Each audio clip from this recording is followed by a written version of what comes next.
My name is Lena Ashworth. I am 33 years old. 4 years ago, when I was 7 months pregnant with twins, my husband walked out of our home at 6 in the morning and did not come back. He left his wedding ring on the kitchen counter. He left no note. He left no explanation. He left the car we had bought together in the driveway, which I later understood was because someone had been waiting to collect him. I stood in our kitchen in the early morning with his ring in my palm, and I felt the specific, structural cold of a world that has changed completely in the time between going to sleep and waking up. I did not know, that morning, that my mother-in-law had planned every detail of his departure. I did not know she had been planning it for months. What I knew was that my husband was gone, and I was 7 months pregnant, and I was going to have to decide, very quickly, who I was going to be. 4 years later, he saw me on television. Before I tell you what he said when he called, take a second to like and subscribe, and drop your country in the comments below. Now let me take you all the way back. My husband, Daniel Ashworth, and I had been married for 2 years when I became pregnant. The marriage had been, for most of its duration, genuinely good, not without its difficulties, but real and warm and built on something I believed in. Daniel was an architect, thoughtful and detail-oriented, a man who approached problems with the patient precision of someone who had been trained to understand that structures require foundations. I had loved that about him. I had believed it extended beyond his professional life. His mother, Margaret, was the kind of woman who had decided, long before I arrived, what her son's life was supposed to look like, and who had greeted my presence in it with the specific, managed warmth of someone performing approval they do not feel. She had never been unkind to me directly. She had been adjacent to kind, present at the right moments, saying the correct things, occupying the space of a supportive mother-in-law without ever fully inhabiting it.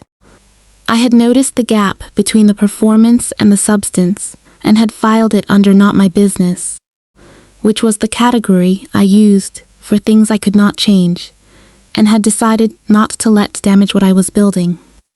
The pregnancy had changed something in Margaret. I could not have told you at the time exactly what it changed or why, only that the managed warmth had cooled further and that Daniel had begun coming home from visits to his mother with a quality of distraction I had not seen in him before. I had asked about it once. He had said she was adjusting to the idea. I had believed him because I wanted to, and because I was 7 months pregnant and had enough to manage. I have since learned, through the specific, pieced together understanding that comes from years of processing and 2 conversations with people who were present for things I was not, what Margaret had been doing in those final months. She had been building a case, not to me, to Daniel. The case was that his life had taken a wrong turn, that the pregnancy had accelerated a trajectory he had not fully chosen, that he was not ready, that he had time to recalibrate if he acted now, before the children arrived, and the situation became irrevocable. She had presented this case with the patience and the persistence of a woman who had spent 40 years shaping her son's decisions, and who was not going to stop because he had married someone she had not selected. She had arranged a place for him to go. She had arranged the logistics of the going. She had done all of it and said nothing to me about any of it, and on a Tuesday morning in October, she had let him use it. I found the ring at 6:14 in the morning. I called Daniel's number at 6:16. It was disconnected. I called Margaret at 6:20. She answered on the 4th ring with the voice of someone who had been awake and was not surprised to hear from me. She said Daniel needed time. She said he would be in touch when he was ready. She said she hoped I would be reasonable about things. I said nothing for a long moment. Then I said, "Where is he?" She said she was not in a position to say. I said, "Margaret, I am 7 months pregnant." She said she knew. She said she was sorry for the timing. She said it the way people say sorry when they are not sorry for the thing, but for the inconvenience of when it has occurred. I put the phone down. I sat at the kitchen table with his ring in my palm, and I made a decision in the specific way I have always made large decisions, which is to sit with the size of them long enough that the fear becomes information rather than noise, and to let the information tell me what to do. What the information told me was this. I was 7 months pregnant. I had a good job in urban communications consulting that I had built over 5 years. I had Adana, my closest friend, who lived 12 minutes away and who would answer on the first ring. I had the twins, who were not yet here but who were coming regardless of who had left. And I had, somewhere underneath the cold and the shock and the specific grief of a woman whose husband had been engineered out of her life by his mother, a quality that I can only describe as stubbornness in the most foundational sense. Not the stubbornness of refusal, but the stubbornness of continuation, the refusal to stop. I called Adana. She was at my door in 11 minutes. The twins were born 8 weeks later. A boy and a girl, 5 pounds 4 and 5 pounds 1. Born on a Wednesday afternoon with Adana at my left side, and a midwife named Ruth, who had the steady, unhurried competence of someone who has guided hundreds of arrivals and treats each one as if it is the first. I held them both in the recovery room with the specific, overwhelming feeling of a person who has just met the 2 most important people in her life, and who understands, in the meeting, that the shape of her future has been determined, and that the shape is good. I named them Zara and Eli. The years that followed were the years that do not make simple stories, not because they were tragic, but because they were real, which is its own kind of complexity. I went back to work at 14 weeks, with Adana and a carefully chosen childminder holding the scaffolding of what I had built around the twins. I worked, and I raised them, and I slept less than I should have, and laughed more than I expected to, and found, in the specific daily rhythm of a life built by one person doing the work of 2, a competence and a confidence that had not been there before. My consulting work grew. Gradually then, not gradually. By the twins' 2nd birthday, I had 2 full-time employees and a client roster that had stopped fitting on a single page. By their 3rd, I had been invited to join an advisory board for a citywide urban development initiative. A significant appointment, covered by the local press, the kind of thing that puts your name in a professional context that reaches beyond your immediate network. I did not think about Daniel often. I want to be honest about this. In the first year, I thought about him frequently and without resolution, in the recursive way that unanswered questions occupy the mind. By year 2, the frequency had dropped significantly. By year 3, he was someone I had once been married to, and who was Zara and Eli's biological father, and who existed in my life, primarily as an absence I had learned to account for without organizing myself around. Margaret had attempted contact twice. A card when the twins were born, left at my address with no return information, that I had not responded to. A message through a mutual acquaintance in year 2 that I had acknowledged with a brief, neutral reply and not extended. I had not pursued the relationship, and I had not pursued Daniel's location, because what I had understood from the morning with the ring on the kitchen counter was that a person who leaves the way he left, coordinated, pre-planned, 7 months into a pregnancy, under his mother's arrangement, is a person who made a decision that cannot be undone by pursuit. I had not pursued. I had continued. The television appearance was a segment on a regional news program about the Urban Development Initiative. 22 minutes, a panel of 4 advisors, a discussion about housing policy and community infrastructure. I had worn a navy blazer. I had spoken clearly and specifically about the work. Zara and Eli had watched it from the sofa with Adana, who had brought popcorn as if it were a film event, and Eli had said, That's Mama. With the complete unsurprise of a 4-year-old watching something that confirms what he already knows. I did not know that Daniel had seen it until his message arrived. He had found my professional contact through the advisory board's public listing. The message came to my work email, which was not how I had expected the first contact in 4 years to arrive, but there was something accurate about it.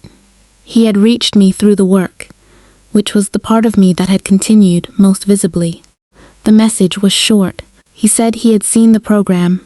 He said I looked well. He said the children looked beautiful. He asked if we could speak. I read the message twice. Then I forwarded it to Adana with no comment. She replied within 4 minutes. Your call. Entirely your call. I sat with it for 3 days. Not because I was uncertain about what I wanted to say, but because I have learned that 3 days of sitting with something large is usually the right amount of time to make sure that what I say is what I actually mean, rather than what the moment wants me to say. On the 3rd day I replied. I said, Daniel, I have read your message. I am glad the work is visible, and I am glad the children look well, because they are extraordinary people, and they have been raised with a great deal of love by the people in their lives who chose to stay. I am open to a conversation. I want to be clear about what a conversation means and does not mean before we have it. It means I am willing to hear what you want to say. It does not mean I am interested in reconstruction of any kind. It does not mean the children will have access to you before I understand who you currently are and whether that access is something they want and are ready for. Those are the terms. If you can work with them, I will find a time to speak, he replied the same day. He said the terms were fair. He said more than that. He said they were more than fair, that I was being generous, and that he understood if generous was not how I felt, and that he was grateful for it regardless. We spoke 2 weeks later. The call lasted 1 hour and 40 minutes. I am not going to give you the contents of it, because parts of it belong to him, and parts of it belong to me, and the totality of it belongs to the specific space of 2 people accounting for 4 years of absence and cause and consequence. What I will tell you is that he told me about Margaret, not as an excuse, because he was explicit that what she had arranged was what he had allowed, and that the allowing was his and not hers, but as a context, a full accounting of what had happened in the months before he left, and what she had built, and how he had moved inside it until he was outside our door. He said he had spent 4 years understanding what he had done. He said he believed he had understood it, but that seeing me on the television, seeing me speak with the ease of someone who had built something real, seeing the children beside Adana on what was clearly a normal evening in a life that was clearly working, had made him understand it differently, more completely. He said watching the segment he had felt, for the first time, not just the guilt of having left, but the specific, concrete reality of what the leaving had produced, which was not destruction, but a life that did not include him, and that the life was good, and that he had made it possible for it to be good by not being in it, which was the most complicated and the most accurate thing he could find to say. I listened to all of it.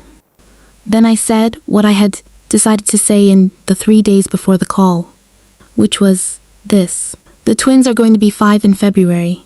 If you want to be in their lives, that conversation starts with a letter to them, not to me. Something that tells them who you are in language a 4-year-old can understand. I'll read it first. If it's honest and it's kind and it's theirs, I'll give it to them and we'll see what they want. I paused. That's where it starts. Not with us, with them. They're the ones who get to decide. He said he understood. He said he would write the letter. It arrived 3 weeks later. I read it at the kitchen table after the twins were in bed, with Adana beside me because I had asked her to be. It was 2 pages. It was honest in the specific way that things are honest when when the person writing them has been sitting with their dishonesty for long enough to understand its exact shape. It was kind. It was theirs. I put it on the kitchen table and looked at it for a while. Then I folded it and put it in the drawer where I keep the things that matter. Zara and Eli will read it when I decide they are ready. That decision is mine and it is not yet made, but the letter exists. And the call happened. And the television segment that started it sits in my professional archive alongside the work it documented. 22 minutes of a woman in a navy blazer, speaking clearly about what she had built, watched by a 4-year-old who said that's mama, with the complete unsurprise of someone for whom his mother's competence is simply the weather. He was right. It is. It has always been.